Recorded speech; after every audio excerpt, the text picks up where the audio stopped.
ખેડાથી જ્યાં ભીષણ આગનો બનાવ સામે આવ્યો છે। અંબિકા કોમ્પ્લેક્સની સામે આ ઘટના બની જ્યાં ભીષણ આગ લાગી। રાઈસ મિલના પ્લાસ્ટિકના ગોડાઉનમાં આગ લાગ્યા હોવાની ઘટના સામે આવી છે।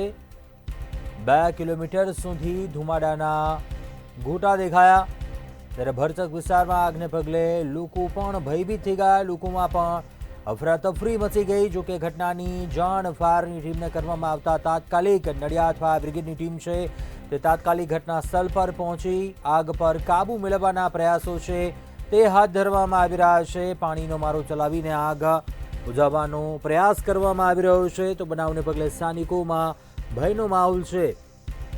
2 કિલોમીટર સુધી ધુમાડાના ગોટા જોવા મળ્યા હતા જે જોઈને ક્યાંક અંદાજો લગાવી શકાય છે જે ભયાનક આગ લાગી હતી।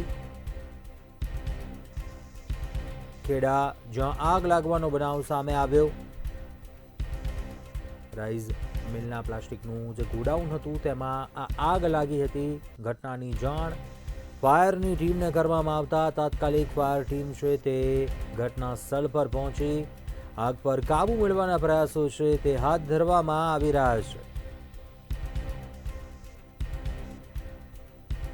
બીજી તરફ લોકોમાં પણ અફરાતફરી મચી ગઈ હતી। અંબિકા કોમ્પ્લેક્સની સામે આ બનાવ બન્યો હતો। રાઈસ મિલનું પ્લાસ્ટિકનું ગોડાઉન હતું તેમાં આગ લાગી હતી। જો કે આગ કયા કારણોસર લાગી હતી કોઈ ચોક્કસ કારણ હાલ સામે નથી આવ્યું। ફાયરની ટીમ સ્થળ પર પહોંચી છે આગ પર કાબુ મેળવવાના પ્રયાસો ચાલી રહ્યા છે।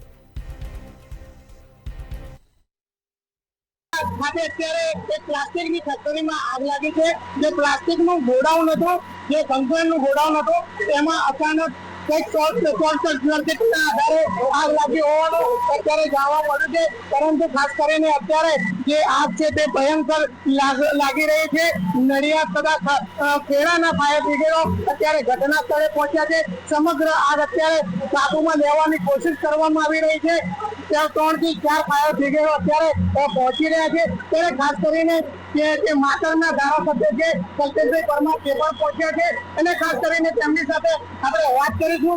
જે માતરના ધારાસભ્ય છે તેમની સાથે અત્યારે જે આગ લાગી છે શું કારણ છે અને કઈ રીતની ઘટના ઘટી છે શું કારણ છે પણ અમારા સંગઠનના પ્રમુખ કિશોરસિંહ મોન્ટીભાઈ હતા એમને જાણ કરી કે ખેડાની અંદર આગ લાગી રસ્તામાં હું તો ત્યાંથી તાત્કાલિક કલેક્ટર સાહેબને ફોન કરી નડિયાદ બારેજા અમદાવાદ આણંદ દ્વારકા અને ખેડા પ્રોપર આ બધાને ફાયર બ્રિગેડ વાળા બોલાવી અને તાત્કાલિક ધોરણે ઓળવવાના પ્રયત્ન કરી રહ્યા છે અને હજુ કંટ્રોલમાં આવી રહી છે।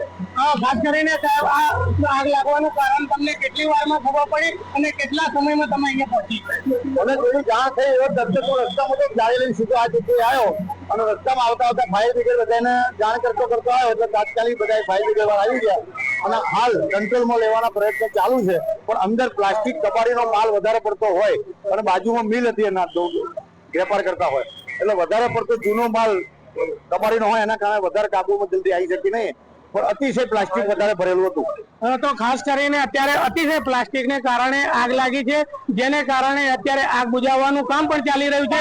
ઘટના સ્થળે પોલીસ પણ અત્યારે ઘટના સ્થળે પહોંચી છે અને લોકોને સ્થળ માટે ખસેડી રહી છે અને સમગ્ર આગને કાબુમાં લેવાનો પ્રયત્ન અત્યારે હાલ કરવામાં આવી રહ્યો છે।